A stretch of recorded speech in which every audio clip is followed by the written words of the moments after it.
Allahumma salli wa sallim ala nabiyyina Muhammadin wa ala alihi wa sahbihi wa man tabi'ahum bi ihsanin ila yaumiddin. Ya ayyuhalladzina amanu taqullaha haqqa tuqatih wa la tamutunna illa wa antum muslimun.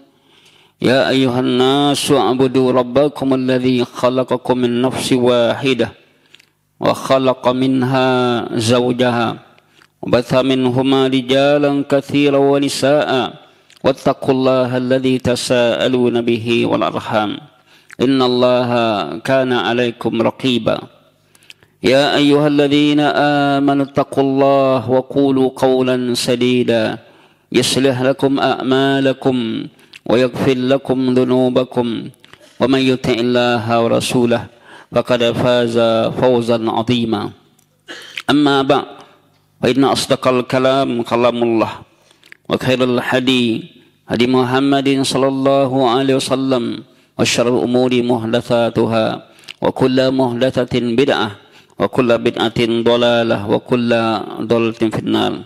Ma'asyiral muslimin, jemaah Jumat yang dirahmati dan dimuliakan Allah. Tema khutbah kita kepada kesempatan ini adalah dengan judul Qimatul Waqti fi Hayatil Muslim. Nilai waktu bagi seorang muslim. Tidak terasa bahawa hari-hari berganti dengan minggu, minggu berganti dengan bulan, bulan pun berganti dengan tahun. Perjalanan waktu begitu terasa cepat. Sementara umur kita semakin berkurang, jatah hidup kita semakin berkurang. Kita masih jauh dari amal ibadah, jauh dari amal saleh. Dikatakan oleh Hasan Al-Basri bahwasanya, ya bani Adam, wahai bani Adam, innama anta ayyam, sesungguhnya engkau adalah hari-hari. Kullama dhahaba yawm, setiap berlalu satu hari, dhahaba ba'duka, hilanglah sebagian engkau.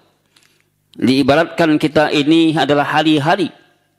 Ketika lewat satu hari, hilang sebahagiannya, tersisa sebahagian.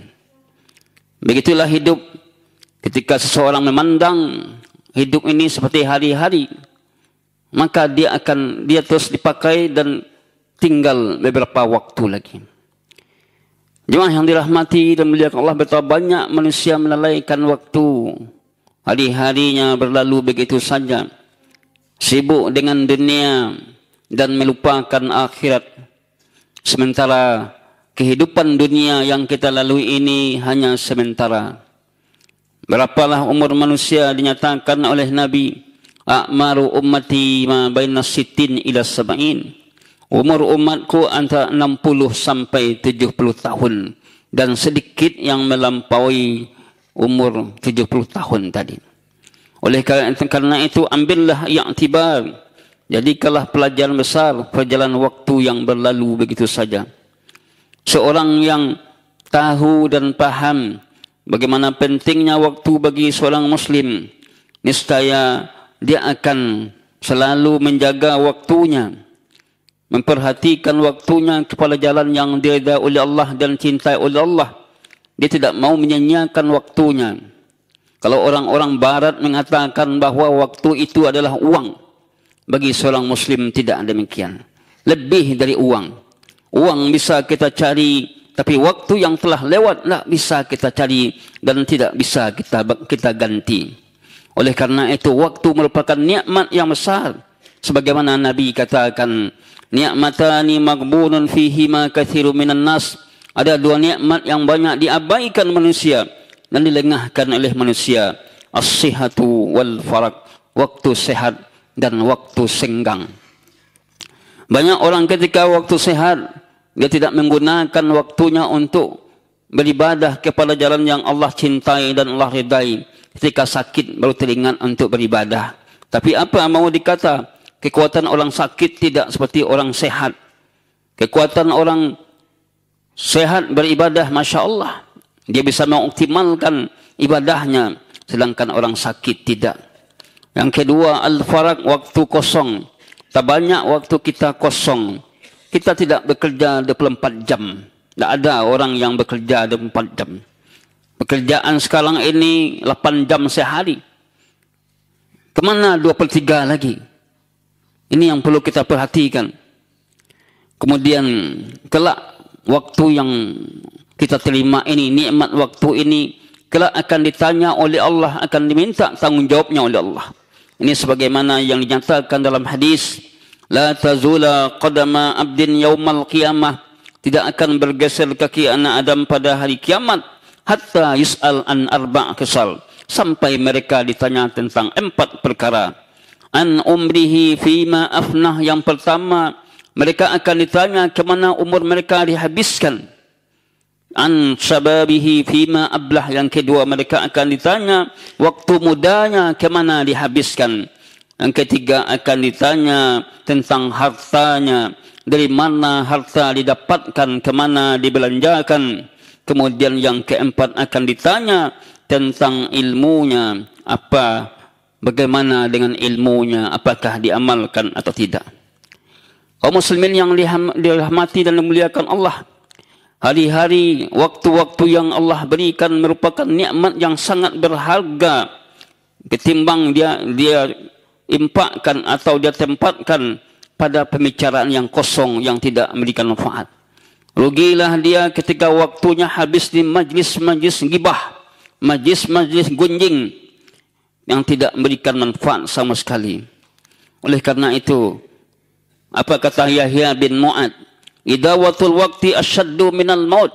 Menyia-nyiakan waktu lebih parah daripada mati. Karena menyia-nyiakan waktu hanya putus hubungan dengan kebenaran. Sedangkan kematian hanya putus hubungan dengan makhluk. Menyia-nyiakan waktu, putuslah hubungan dengan kebenaran. Sedangkan kematian putus hubungan dengan makhluk. Dikatakan situ, idaatul waqti, menyia-nyiakan waktu lebih parah dari kematian. Oleh karena itu, nasihat yang berharga ini perlu kita perhatikan. Suatu ketika Fudail bin Iyad, ketika itu bertanya Fudail bin Iyad kepada seorang laki-laki, kam umruka, berapa umurmu? Faqala ar-rajul, maka laki-laki itu menjawab, situna sanah, 60 tahun. Faqala Fudail, Al-Fudail bertanya, fa anta mundu sitina sanah tasilu ila rabbik, apakah engkau sejak 60 tahun mengoptimalkan ibadahmu kepada Tuhanmu? Tusyaku antasil, hampir saja kamu tidak akan sampai. Faqala ar-rajul, maka laki-laki itu berkata, inna lillahi wa inna ilaihi raji'un, sesungguhnya kita ini milik Allah dan akan kembali kepada Allah. Maka Fudail berkata, siapa yang tahu bahwa dia adalah hamba Allah, maka dia akan kembali kepada Allah. Kemudian falya'lam, ketahuilah, annahu mauquf, orang yang kembali kepada Allah dia akan ditahan dan dia akan ditanya. Maka falyu'idda lisu'ali jawaban, persiapkanlah jawaban terhadap pertanyaan yang akan ditanya oleh Allah nanti. Faqala ar-rajul, maka laki-laki itu bertanya, mal hilah, apa hilah? Apa hilah yang akan kita lakukan nanti untuk menjawab pertanyaan itu? Maka berkata Fudail dengan perkataan yang singkat, tuhsinu fima baqiya, berbuat baiklah kamu yang tersisa dari umurmu. Yaghfiru laka ma madha, Allah akan ampuni yang telah berlalu. Fa innaka, sungguhnya engkau, in asa'ta fima baqiya, jika engkau berbuat jelek dari sisa umurmu, akhasta, kamu telah mengambil apa yang telah lalu dan akan datang. Saya ulangi perkataan Fudail bin Iyad ini untuk menghadapi waktu yang akan berlalu. Perbaikilah diri kita dari sisa waktu yang ada. Niscaya Allah akan ampuni apa yang telah berlalu. Namun jika kita berbuat jelek terhadap waktu yang tersisa, maka tidak ada gunanya waktu yang berlalu dan waktu yang akan datang. Itulah kaum muslimin yang dirahmati Allah, bahwa kita mengalami 3 waktu. Pertama, waktu yang telah berlalu. Ini tidak akan bisa kita kejar lagi. Tidak akan bisa kita kembalikan waktu yang telah berlalu. Dia sudah lewat. Yang kedua, waktu yang akan datang. Waktu yang akan datang masih gaib. belum tentu apakah kita masih hidup atau tidak. Sedangkan waktu yang jadi milik kita, waktu sekarang ini. Ini saat khutbah ini, saat mendengarkan khutbah, inilah waktu kita. Inilah milik kita. Inilah kepunyaan kita. Oleh karena itu, hendaklah kita selalu berhati-hati terhadap waktu. Menggunakan nikmat waktu sebaik mungkin. Sehingga kelak nanti kita akan menjadi hamba-hamba yang beruntung. Bila kita lihat bagaimana agama kita memperhatikan waktu, sehingga Allah Subhanahu wa taala bersumpah dengan berbagai ayat dalam Al-Quran, seperti surat Al-Asr, demi masa, demi waktu.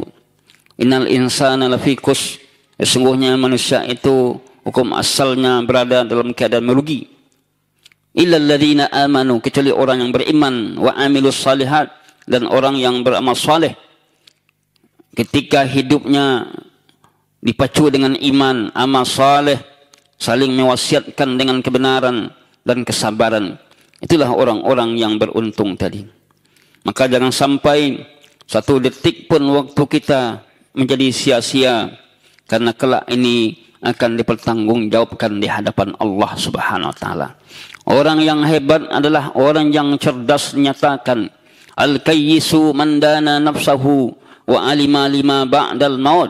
Orang yang cerdas, kata Nabi, yaitu orang yang menghisap waktunya dan dia beramal untuk bekal menghadapi kematian. Berbekallah kita untuk menghadapi kematian. Carilah bekal terus. Jangan tanya kapan saya mati, karena kematian itu tidak diberitahu. Kematian akan datang menimpa seorang kapan saja, dalam keadaan apapun, dalam keadaan sehat, sakit. Dan ini kita lihat betapa banyak masyarakat kita mengalami kematian dalam kondisi, dalam usia muda. Tak banyak orang mengalami kematian dalam kondisi sehat walafiat, tidak didahului oleh penyakit. Itulah ujian namanya. Hidup dan mati adalah ujian. Oleh karena itu, jangan sampai kita lengah. Jangan sampai kita lalai dari menyembah Allah, beribadah kepada Allah. Ketika datang kematian, tidak bisa dimajukan barang saat pun, dan tidak bisa dimundurkan. Inilah khutbah yang bisa kita sampaikan, khutbah yang pertama. Semoga bermanfaat.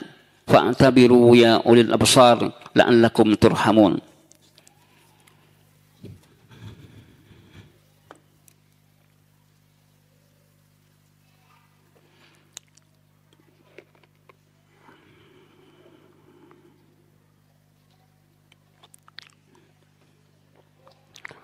Alhamdulillah hamdan katsiran tayyiban barakan fih kama yuhibbu rabbuna wa yardah. Asyhadu an la ilaha illallah wahdahu la syarikalah wa asyhadu anna Muhammadan abduhu wa rasuluhu la nabiyya ba'd. Allahumma salli wa sallim ala nabiyyina Muhammadin wa ala alihi wa sahbihi wa man tabi'ahum bi ihsan ila yaumiddin, amma ba'd. Kaum muslimin jemaah Jumat yang dirahmati dan dimuliakan Allah. Pada khutbah yang kedua ini, kembali khatib mengingatkan kepada kita untuk bertakwa kepada Allah, sebenar-benar takwa. Kemudian khatib mengingatkan kita semua dan diri khatib untuk selalu mengingat kematian.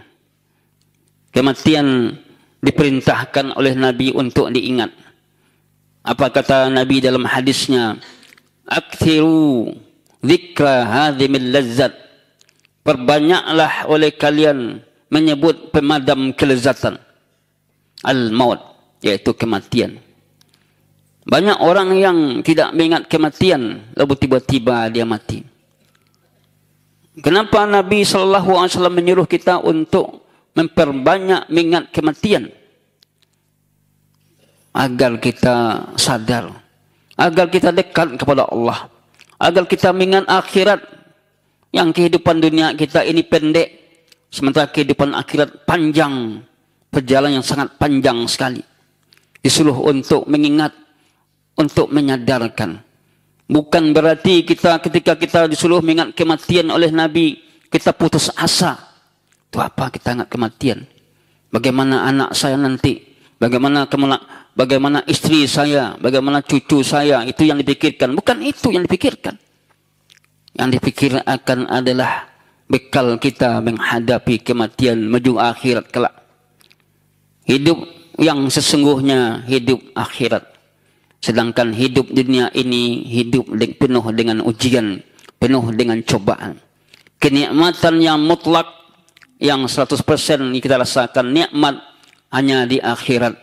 Sedangkan di dunia ini hanya sebagian kecil dari nikmat-nikmat yang Allah berikan.